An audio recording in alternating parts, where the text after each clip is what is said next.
Now everybody, let me tell you a story about Hollywood shame, where terrible actors and scripts collide. Oh, what a mess it is on the other side.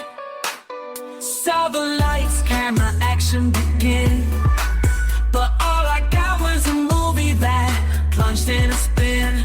From the first scene to the credits that roll, a Hollywood disaster, you've taken its toll.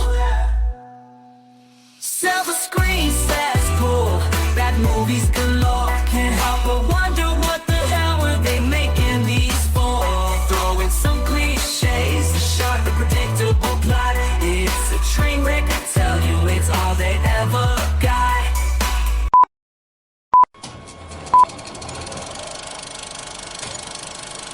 And now for our feature presentation. Welcome to the Silver Screen Cesspool, where we review the pool.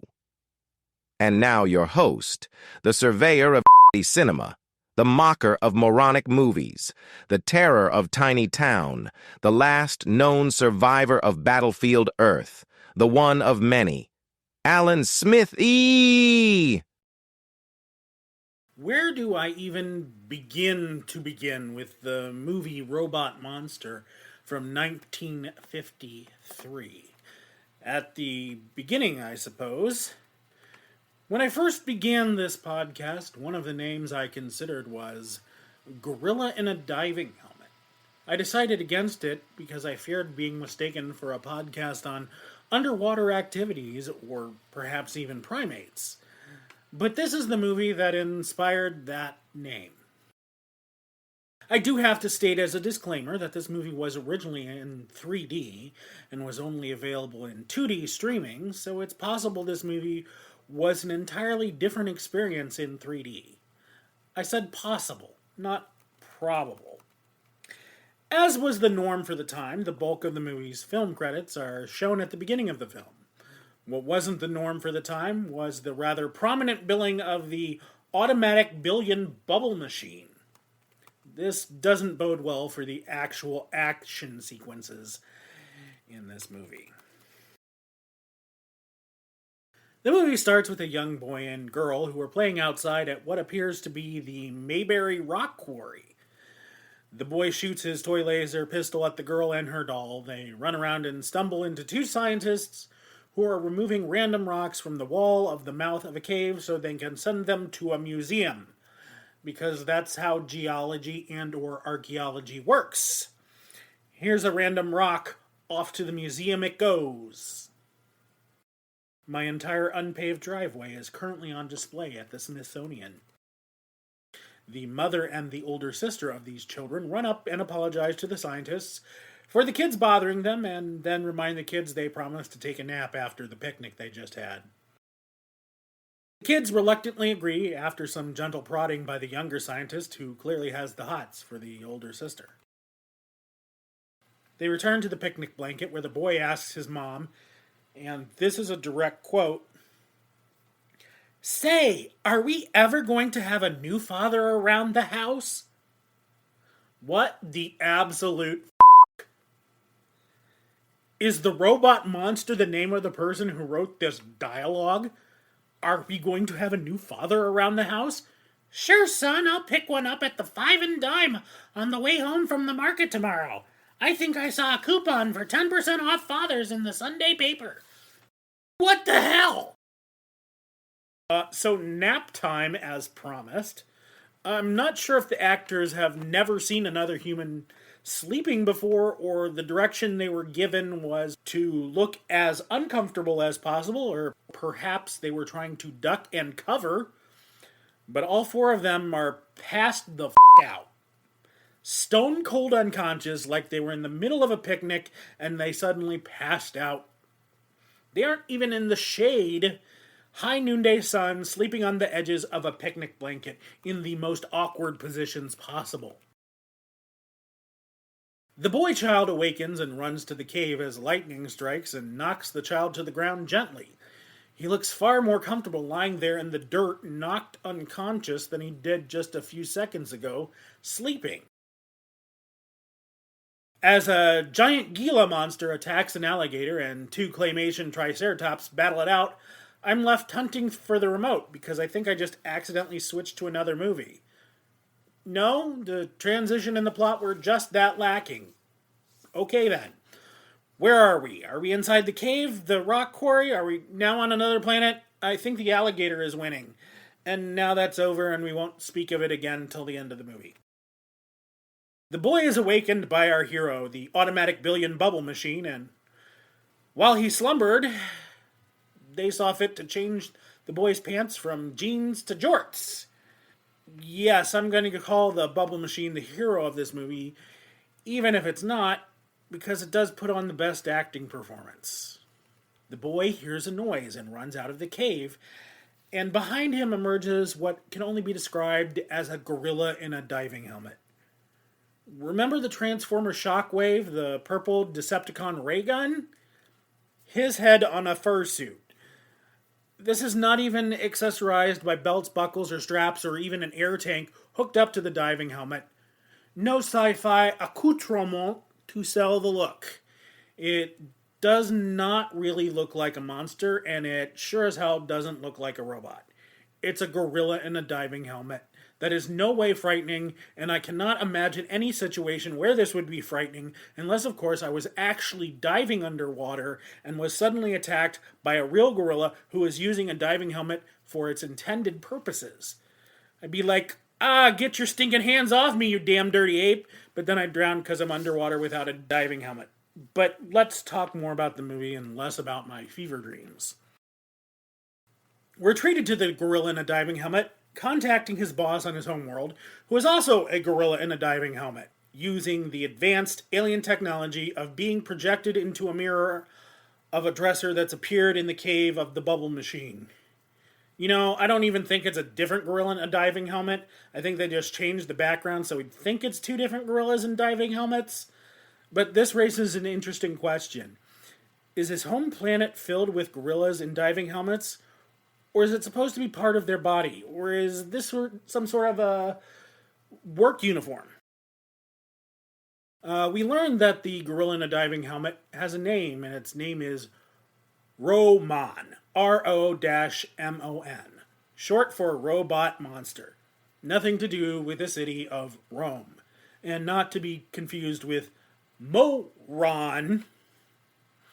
Oh, I just got a 30-year-old joke from a Freakazoid cartoon. Better late than never, I suppose. So the gorillas are all like, finally, somebody let me out of my cage, and they're planning on taking over the Earth and turning it into the planet of the apes. In fact, actually, they've already killed everyone on Earth except for 8 people. That lightning we saw earlier killed everyone on Earth, maybe? Except for 8 people, and transported the bubble machine to Earth and turned Billy's pants into jorts.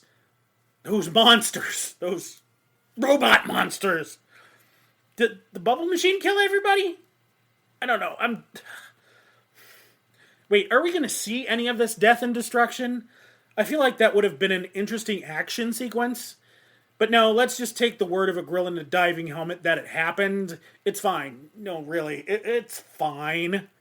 Little Johnny overhears the gorilla in a diving helmet and runs home to tell his papa to tell him all about it. And I officially have no idea what the is going on.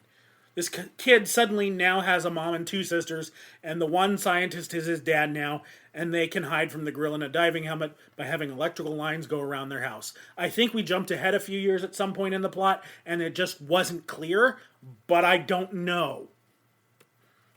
This kid just mysteriously has a dad now. So realizing he hasn't killed everyone yet, our gorilla in the diving helmet, Roman, threatens the remaining 5, not 8 humans, via their dresser mirror, promising them a painless death if they just surrender.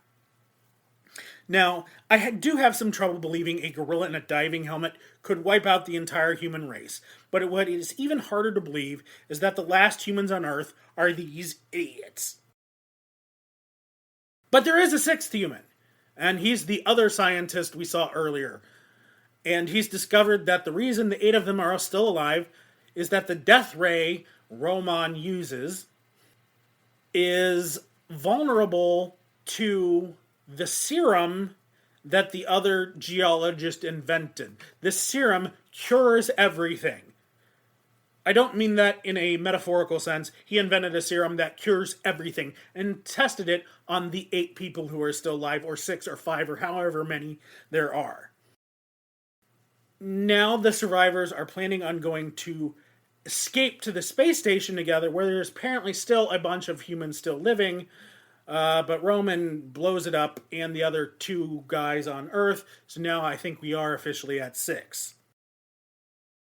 The final 6 decide to talk to Roman, and he agrees to negotiate with them, but only if he negotiates only with the hot daughter, which seems to be a terrible plan to everybody except for the daughter, so they tie her up to keep her from leaving. So Johnny decided to go and talk to Roman instead. So to save him, they send the hot daughter out to find them, which is exactly what they were trying to avoid in the first place. The gorilla in the diving helmet attacks her and the other scientist slash love interest slash only human left on the planet not related to her. Roman waddles around the mountainside while Johnny returns home, and our 2 lovebirds are hiding in the tall grass, making out as blood romantically drips from his ear. In fact, when they return to the rest of the family, they ask the scientist to marry them, because that was one hell of a makeout session. Or because they're the last 2 humans on Earth who aren't related and options are limited, so why waste time? The wedding is the social event of the year, according to the scientist, and the entire town will turn out. Haha, funny. Apocalypse funny. The bride wears white and the groom remains in dress slacks and shirtless, as was the tradition in the 1950s. But they do decide that they still want to have a honeymoon, so off they go to over there, coming around the mountain when she comes, I don't know. But the younger daughter feels bad she didn't get them a wedding present and chases after them with sunflowers, leading her to be killed by the gorilla in the diving helmet. Child murder. Kind of dark. I mean, not as dark as killing everybody on Earth, but okay. We didn't see that on screen. Roman then chases down the happy couple, claiming rights to prima nocta, and throws Loverboy over a cliff and claims the new bride as his own.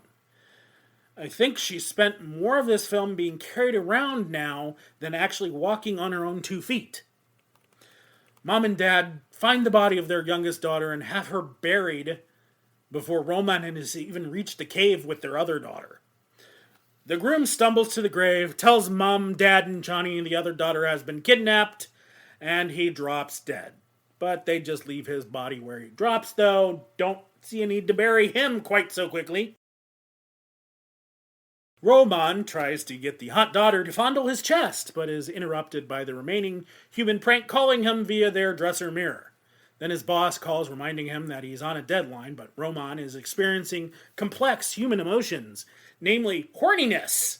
So he's conflicted about ending the human race, or at least ending the life of the hot daughter. Little Johnny uses himself as bait so Mom and Dad can save his sister, but Roman's boss gets sick of Roman's and decides to kill him for letting his horniness get the best of him. Boss-level gorilla in a diving helmet then says he will use, quote, prehistoric reptiles to kill them, and then sends a giant aardvark to wrestle a claymation brontosaurus because he doesn't understand what reptiles are, and then we get a replay of the earlier alligator Gila monster bout. But, as it turns out, this is a Wizard of Oz type situation where the kid got beamed in the dome, and this is all a dream. And you were there, and you were there, and you were there too, wearing a gorilla suit with a diving helmet.